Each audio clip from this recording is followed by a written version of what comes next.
बिस्मिल्लाहिर्रहमानिर्रहीम, अस्सलाम वालेकुम। कुछ दिन पहले हमने आपको बताया था कि यूरोपियन पार्लियामेंट का इजलास हुआ है, जिसमें उन्होंने अहमद मसूद को भी दावत दी है कि वो आकर खिताब करें, और ये इजलास अमेरिका और पाकिस्तान के लिए कुछ अच्छा नहीं रहा। उसके बाद आप सब जानते हैं कि अभी यूनाइटेड नेशंस की जनरल असम्बली का 76वां इजलास हो रहा है, और इस इजलास में यूरोपियन यूनियन की तरफ से जो खिताब दिया गया वो वाकई में अमेरिका के लिए परेशानी का बायस है।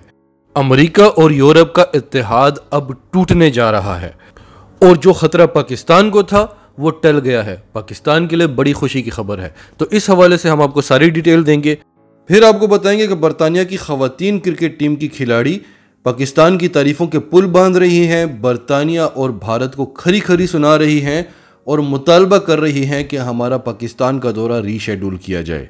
तो डिटेल्स आपको बताएंगे। उससे पहले अगर अभी तक आपने हमारा चैनल सच टीवी सब्सक्राइब नहीं किया तो इसे अभी सब्सक्राइब करें और बेल आइकन पर क्लिक करें ताकि हमारी आने वाली वीडियोस आपको वक्त पर मिलती रहें। हमने आपको बताया था कि यूरोपियन पार्लियामेंट का इजलास हुआ है और उसमें उन्होंने अहमद मसूद को दावत दी है कि वो आकर खिताब करें, और उन्होंने पाकिस्तान के खिलाफ बोलना था। इसके अलावा यूरोपियन पार्लियामेंट के इजलास में पाकिस्तान के खिलाफ करारदाद पेश की गई कि पाकिस्तान का GSP स्टेटस ख़त्म किया जाए, और इससे पाकिस्तान को बहुत बड़ा नुकसान होना था। इसके अलावा यूरोपियन पार्लियामेंट के इजलास में यह फैसला भी हुआ था कि अब हमें अपनी फ़ौज बनानी चाहिए और अपने फैसले खुद करने चाहिए, क्योंकि अमेरिका के साथ चलकर हमें हमेशा ज़िल्लत और रुसवाई का सामना करना पड़ा है और हमें हमेशा नुकसान हुआ है।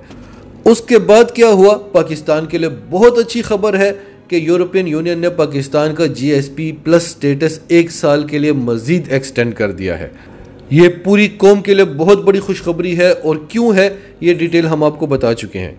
अब रही बात अमेरिका की, तो अक़वाम मुत्तहिदा की जनरल असम्बली के इजलास में यूरोप ने अमेरिका की धज्जियाँ उड़ाई हैं।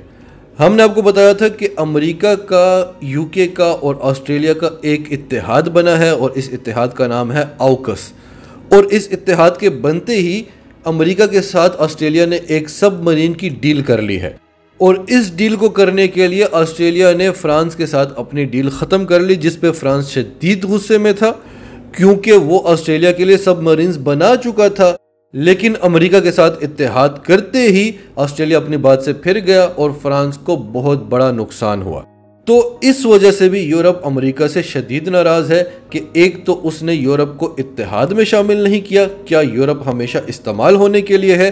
पहले अफ़गानिस्तान से इनखला का फ़ैसला किया, वो भी यूरोप से पूछे बगैर, और अब चीन के ख़िलाफ़ एक नया इत्तेहाद बना लिया और उसमें यूरोप को शामिल ही नहीं किया, क्योंकि यूरोप का झुकाव चीन की तरफ है। तो आज अक़वाम मुत्तहिदा की जनरल असम्बली के इजलास में यूरोप के foreign policy chief Joseph Borrell ने कहा कि चीन के साथ कोऑपरेशन की जा सकती थी, चीन के साथ कोऑर्डिनेशन की जा सकती थी, कशीदगी की ज़रूरत नहीं थी। चीन दुनिया की बहुत बड़ी और उभरती हुई पावर है। फिर उन्होंने कहा कि अमेरिका ने जो कुछ फ्रांस के साथ किया उसमें हम फ्रांस के साथ खड़े हैं। अमेरिकी सदर जो बाइडेन की फ्रांस के सदर इमैनुअल मैक्रोन के साथ जो मुलाकात होने वाली है, हम उस मुलाकात की तरफ देख रहे हैं। फिर उन्होंने कहा कि अमेरिका हमेशा अपने इत्तेहादियों की पीठ में छुरा घूमता है, जिसकी वजह से हम अमेरिका से कई सारे मुआहदों से इनखला करने पर गौर कर रहे हैं, जिसकी वजह से इनका इत्तेहाद टूट सकता है। और अगर ऐसा हो गया तो यूरोप ने चीन के, यानी चीन, पाकिस्तान और रूस वाले ब्लॉक में आ जाना है। आज बरतानिया की बड़ी मशहूर क्रिकेट कमेंटेटर ने स्काई न्यूज़ को इंटरव्यू देते हुए कहा कि जब बरतानिया को ज़रूरत थी कि कोई टीम आकर उसके मुल्क में क्रिकेट खेले और पूरी दुनिया से कोई टीम नहीं आ रही थी, तब पाकिस्तानी हीरो बनकर हमारे मुल्क में आए थे और उनका कर्ज है हम पर, लेकिन आज हम वो कर्ज चुकाने में नाकाम हो गए हैं। और ये सिक्योरिटी खदशात, ये सारी वैसे ही बातें हैं, बैकग्राउंड में कुछ और ही चल रहा है जो कि बिल्कुल भी अच्छा नहीं है। फिर साथ ही एक क्रिकेटर खड़ी थी, शेरोलेट एडवर्ड। इनसे एंकर ने पूछा कि आपका इस बारे में क्या ख्याल है, तो उन्होंने बड़े ही अफसोस का इजहार किया। उन्होंने कहा कि हम बड़े एक्साइटेड थे, हम पहली बार पाकिस्तान जा रहे थे। अगर सिक्योरिटी की बात होती तो चलो हम आज शायद बात ही ना कर रहे होते, लेकिन दबाव की वजह से आप पाकिस्तान नहीं जाना चाह रहे, आप कैसे खिलाड़ी हैं? और कमेंटेटर ने कहा कि अगर सिक्योरिटी की वाकई में भी बात होती तो 4 दिन का टूर था, जिन सड़कों से हमने गुजरना था, पाकिस्तान की गवर्नमेंट वो सड़कें ही बंद कर देती हमारे लिए।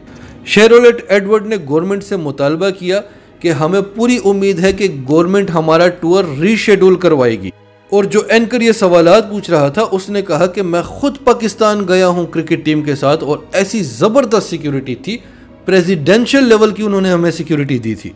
तो जैसा कि पाकिस्तान में मौजूद बरतानवी एम्बेसडर क्रिस्टियन टर्नर ने कहा कि यह खालिसतन इंग्लिश बोर्ड का फैसला है और इंग्लिश बोर्ड पर बरतानवी हुकूमत का कोई असर व रसूख नहीं है और बरतानवी हुकूमत को इस पर शदीद अफसोस है। तो अब लग रहा है कि उनकी ये बात सही है। भारत ने डायरेक्ट बरतानवी बोर्ड पर और खिलाड़ियों पर दबाव डाला है।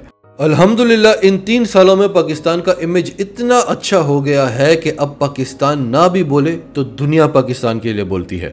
और इमरान खान वाकई में भारत की अरबों डॉलर्स की प्रोपेगेंडा मशीनरी के मुकाबले में भारी साबित हो रहा है। नाजरीन, आपकी सबके बारे में क्या राय है? कमेंट्स में अपनी राय का इजहार करते रहें और अगर आप हमारे चैनल पर नए हैं तो अभी सच टीवी को सब्सक्राइब करें, सच टीवी फैमिली का हिस्सा बने और हमारी वीडियोस पसंद आएँ तो इन्हें लाइक करें, शेयर करें ताकि ज़्यादा से ज़्यादा लोगों तक ये मैसेजेस पहुँचते रहें।